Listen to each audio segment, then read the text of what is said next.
más terrenales. Hay que hablar de la salud integral y específicamente del ámbito vinculado a la gastroenterología, porque a veces hay algunos síntomas a los cuales no le hacemos mucho caso. Por ejemplo, la acidez en el estómago. ¿Qué significa esto? ¿Cuáles son sus causas? ¿Qué consecuencias podrían tener? ¿Se cura, no se cura?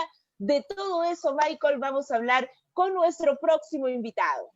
Así es, Sofía. Así que de inmediato vamos a darle la bienvenida al doctor Héctor Velarde.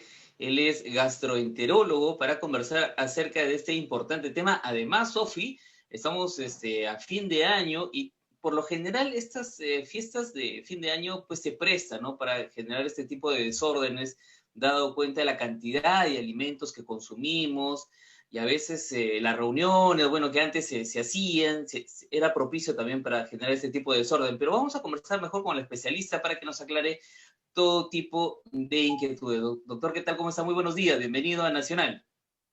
Michael, Sofía, muchísimas gracias por la invitación. Sí, definitivamente el verano y estas temporadas de fiestas nos predisponen a diferentes tipos de desórdenes. Uno, por las circunstancias propias del calor y el horario, porque esta es una época en la que se cena tarde, se come tarde, etcétera. Y ahora por el enclaustramiento del encierro estamos un poquito más aislados, no podemos movilizarnos. Pero también está el grupo de personas de que viene cosechando todos los desórdenes digestivos propios de la cuarentena que hemos vivido. Y ese grupo de personas están llegando justo a esta temporada con mucho síndrome dispéptico, con mucho desorden digestivo, gas, distensión, balonamiento, incluso un poco de reflujo también. Y eso definitivamente los predispone los convierte en la población de riesgo, la población expuesta, para mayor número de daño y síntomas en esta temporada de fiesta. Doctor, cuando hablamos de acidez al estómago, ¿a qué nos estamos refiriendo específicamente? ¿Y es causa o es consecuencia de alguna enfermedad que tiene otro nombre u otra nominación? Es un poquito como entrar al tema del huevo y la gallina de repente, ¿no? Sí.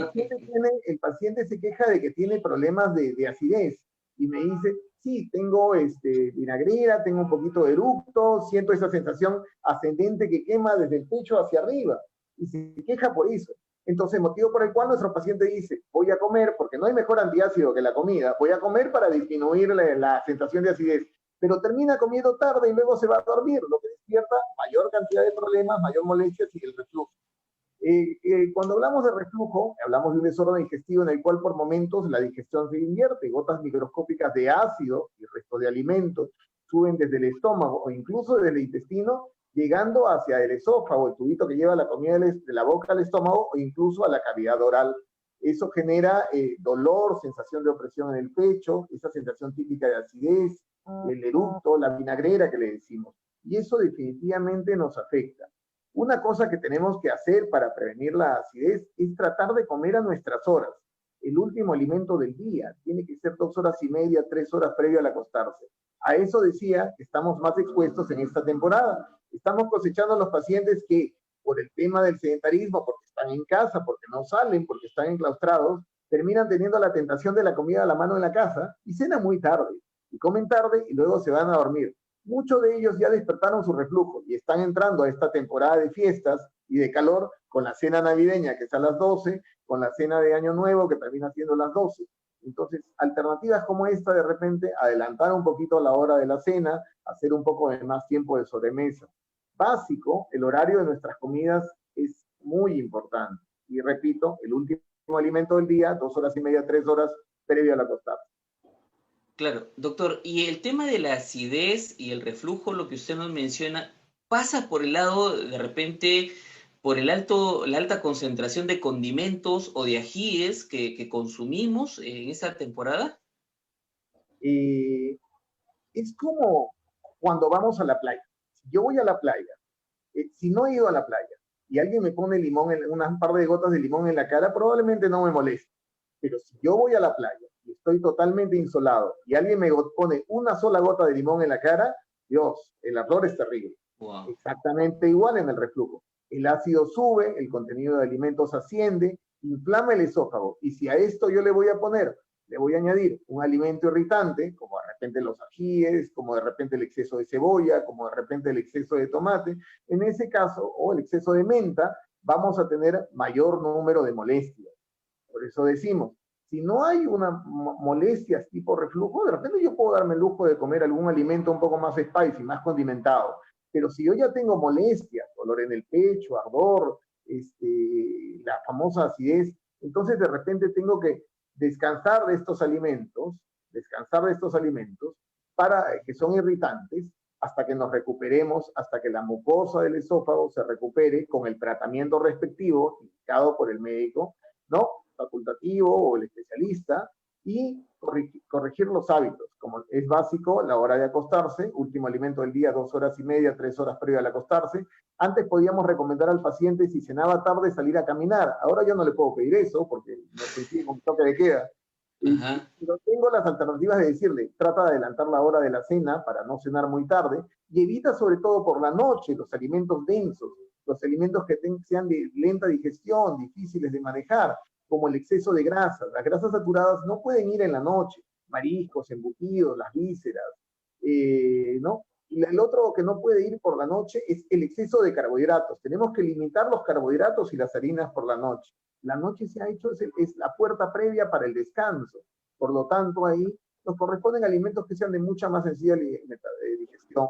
Proteínas blancas, pollo, pescado, pavita, pero nos quedan las verduras, de preferencia cocidas por la noche, para no fermentar tanto, sobre todo esta época de verano, y nos quedan todos los líquidos. Los caldos que daban las abuelas son perfectos para la noche. Un caldo de verduras con un filete de pollo, un caldo de verduras con un filete de pescado, el pavito, si vamos a cenar con la ensalada, acompañado de una ensaladita, un mate digestivo que nos ayude, etc.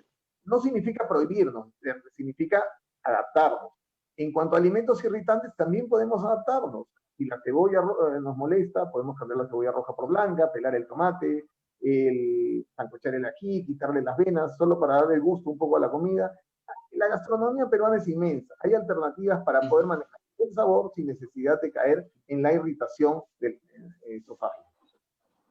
Hablando de los síntomas, doctor, además de esta sensación de reflujo, la acidez propiamente dicha, muchas veces hay un dolor en el pecho, ¿no? Que se confunde en algunas oportunidades también con problemas cardíacos.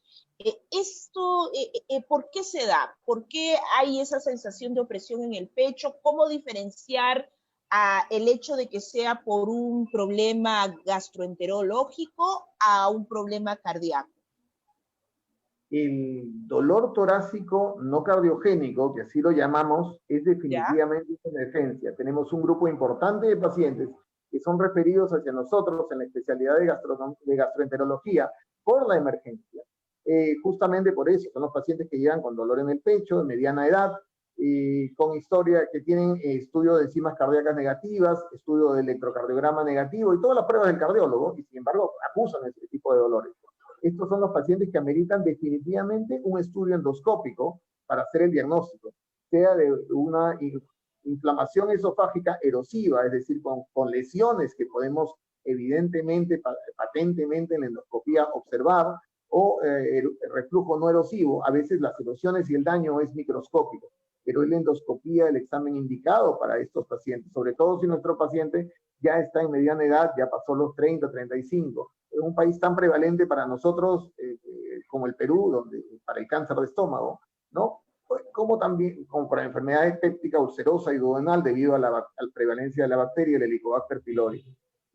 Estos pacientes tienen que ser estudiados y no puede dejarse pasar, porque podemos estar ocultando algún problema mayor. Claro. Ahora, doctor, cuando tenemos este tipo de sintomatología, de reflujo, de repente, y en algunos casos acidez, ¿estamos expuestos a desarrollar algún tipo de enfermedades digestivas, como por ejemplo la hernia de hiato? La hernia hiatal es un fenómeno adquirido, nadie nace con hernia hiatal, se forma a lo largo de los años. Involucra muchos factores. Definitivamente, aquellos que tenemos talla muy pequeña, a veces estamos un poquito más predispuestos. Aquellos que tienen tremenda obesidad están un poquito más predispuestos. Los que tienen circunstancias de gran presión intraabdominal, actividad como de mucho esfuerzo, de mucho peso, sobrepeso, etcétera, mala postura, todo eso nos va predisponiendo a este tipo de fenómenos.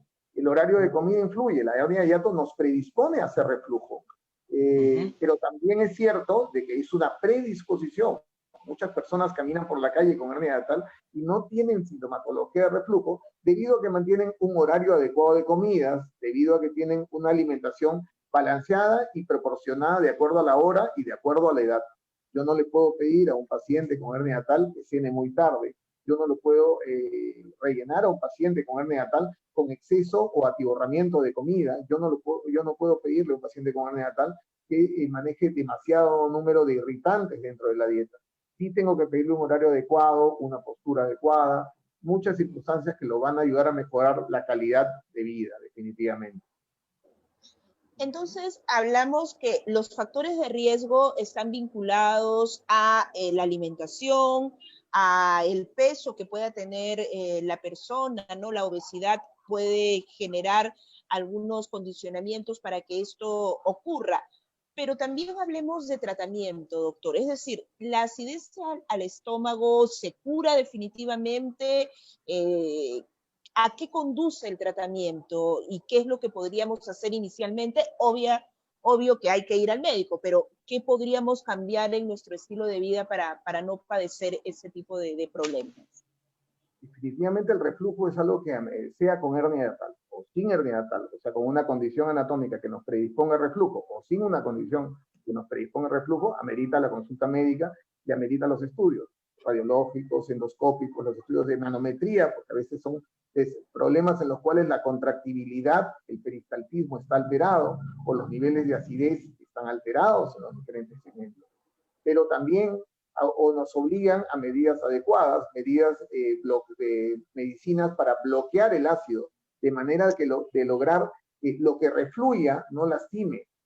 Yo no puedo evitar en muchos casos el contenido de lo que regresa, pero puedo evitar de que ese contenido sea ácido para que no se lastime el esófago, o si en caso de los que tienen un reflujo intenso y sobre todo nocturno, donde el ácido puede ascender incluso a la laringe, porque de día tenemos la gravedad a nuestro favor, en la noche no tenemos el apoyo de la gravedad, el favor de la gravedad, y quien haga reflujo por la noche va a exponerse a hacer lo que llamamos reflujo laríngeo o faríngeo, con desgaste, erosión de la cara interna de los dientes, con pelamiento o apagamiento paulatino de la voz en el día. Muchos cantantes se afectan por reflujo, porque tienen conciertos tarde y llegan tarde a comer. O muchos docentes de escuela, sobre todo ahora, porque tienen que dar clases incluso hasta por la noche, por internet. Vemos también el tema del daño laríngeo, ronquera matutina, esas carrasperas, todas esas son síntomas que nos alertan a pensar en este tipo de reflujo. El horario de comida es importante, la postura al comer es importante, el no llenarnos de grasas saturadas es importante, suprimir hábitos nocivos, tabaco. Alguien que tiene reflujo no nació para fumador, o sea, hay que ser conscientes de eso. Alguien que tiene reflujo no nació para el exceso de chocolate. Sobre todo en horas cerca al tiempo de acostarse, ¿no? Alguien que tiene reflujo no nació para consumir grasas saturadas por la noche, como grasas densas, como decíamos, ricos, embutidos, vísceras, o para comer exceso de carbohidratos por la noche. ¿Y el café, doctor? Referente al café, bueno, el café es muy agradable, creo que todos nosotros nos ayudamos dentro del día con una taza de café o a veces más. Siempre es un gran estimulante, pero el café tiene una ventaja, es un gran agonista, nos favorece el vaciamiento gástrico y es una gran ventaja. Cierto es que si alguien ya tiene esas características como las que hablaba Michael, de dolor torácico no cardiogénico, esos dolores en el pecho, esofagitis o mucho ardor, probablemente tenga que recibir un tratamiento médico y descansar del café por una temporada, de repente unas 4 o 6 semanas hasta que logre que desinflame todo. Una vez que ya no tenga mayores molestias a nivel del tórax, probablemente ya puedo reiniciar el café y ya puedo disfrutarlo, definitivamente. Pero no significa una prohibición definitiva del café. Si el café me está causando molestias, está despertando reflujo, muy probablemente estoy con un fenómeno de inflamación esofágica, lo que llamamos esofagitis, lo que significa consulta y tratamiento. Claro. Ahora, doctor, respecto al tratamiento, hay muchas personas que probablemente pueden empezar a sentir estos síntomas de reflujo o acidez? Y por lo general vamos a la farmacia y compramos, no sé, un digestivo, una que otra pastilla que nos ayude un poco a corregir el problema que tenemos. ¿Cuándo es que tenemos que acudir al médico por un tema de salud? Digamos, si estos reflujos son frecuentes o si con este digestivo de repente nos pasa, ¿podemos estar un poco tranquilos o necesariamente podemos pasar por la consulta? ¿Quién de nosotros no ha tenido un evento en el cual ha cenado durante la noche y ha tenido circunstancias de reflujo al día siguiente? El reflujo afecta definitivamente la calidad de vida. O sea, se hizo un estudio, me recuerdo siempre, el año 2011, en 10.000 trabajadores. Se vio que la productividad de la persona que está expuesta a reflujo disminuye en un 10%. Pero si el reflujo es repetido, recurrente, consuetudinario, la productividad puede disminuir hasta en un 40%. Por eso es que el reflujo no solo es un problema de salud, es un problema económico definitivamente y social. Y en los países donde existe sistemas muy formales o imbricados de lo que representa la medicina y la economía, el reflujo se considera un problema emergente y una alarma en cuanto a la parte productiva. En cuanto al tema de cuánto tiempo tengo que esperar, si tengo un paciente que tiene más de 2 semanas de consumo de antiácidos y no mejora significativamente el reflujo, definitivamente tiene que ir a consulta. Si tengo un paciente con reflujo que bordea los 40, definitivamente amerita un control, amerita una consulta y un tratamiento. Y el reflujo me está generando dolor torácico no cardiogénico, ese dolor en el pecho, síntomas laringeos como pelamiento o apagamiento de la voz, carrasperas continuas, definitivamente ese paciente amerita un control por reflujo. Si yo tengo una predisposición como asma, por ejemplo, y el asma se exacerba por los periodos de reflujo, tengo esos pacientes que tienen atoros después de comer, ¿no? Dentro de un periodo corto de la ingesta o de la deglución, definitivamente amerita un control por reflujo. Si el odontólogo me dice en la consulta que tengo ya desgaste de la cara interna de los dientes y estoy presentando erosión, definitivamente es hora de hacer la visita respectiva al reflujo. Y es que el reflujo se ha vuelto multidisciplinario. Cada día trabajamos más de la mano de los odontólogos, trabajamos de la mano de nuestros hermanos neumólogos, incluso en estos tiempos de pandemia. Si alguien toma muchas medicinas, un exceso de medicinas irritantes, antiinflamatorios, esteroides, etcétera, y estos incluye los productos hormonales para las damas, y veo que estos me están generando algún tipo de reflujo, definitivamente amerita ir a una consulta médica. Y como les digo, 2 semanas es un tiempo prudencial, o si los episodios de reflujo afectan mi calidad de vida, o si los episodios de reflujo son recurrentes y limitantes. Si tengo más de 2 o 3 episodios dentro de las 3 últimas semanas, definitivamente yo amerito ir a una consulta médica para evaluar el reflujo. Y hablando de otros alimentos, por ejemplo, con el café ya quitamos este mito, creo yo, porque siempre se dice que el café es malo para todo, incluso en algunos momentos. Felizmente ahora hay más información y está cambiando. En el caso del limón, ¿qué podemos hacer? Es decir, si utilizamos agua, tomamos agua con limón, ¿también afecta o no para la acidez estomacal? Bueno, el consumo de agua con limón se está haciendo muy frecuente en general por la población que considera que puede bajar de peso. No nos vamos a cansar de decir que lo mejor para bajar de peso definitivamente es una dieta balanceada, disminuir carbohidratos con la noche para controlar el hiperglucemia y el ejercicio. No puede haber baja de peso de la mano del ejercicio. Hasta en una silla sentados podemos hacer ejercicio. El limón por las mañanas, el estómago soporta niveles de ácido tan fuertes que si yo pongo un martillo en el estómago, probablemente en mes y medio voy a encontrar medio martillo. El ácido de limón, por lo tanto, no es un gran agresor para el estómago. Pero para el esófago, si yo hablo de un paciente con reflujo y un esófago inflamado, es decir, estoy hablando de alguien que tiene, repetimos, dolor torácico no cardiogénico, muchas molestias en el pecho, reflujo laringofaríngeo, definitivamente son pacientes a los cuales probablemente tenga que decirle, ¿sabes qué? Tu primer alimento del día no puede ser limón. Los cítricos no necesariamente tengo que prohibirlos en el tema reflujo. ¿Y es por qué?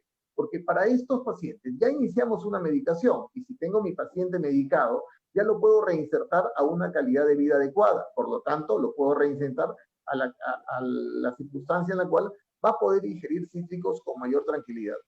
A veces las medidas que tenemos,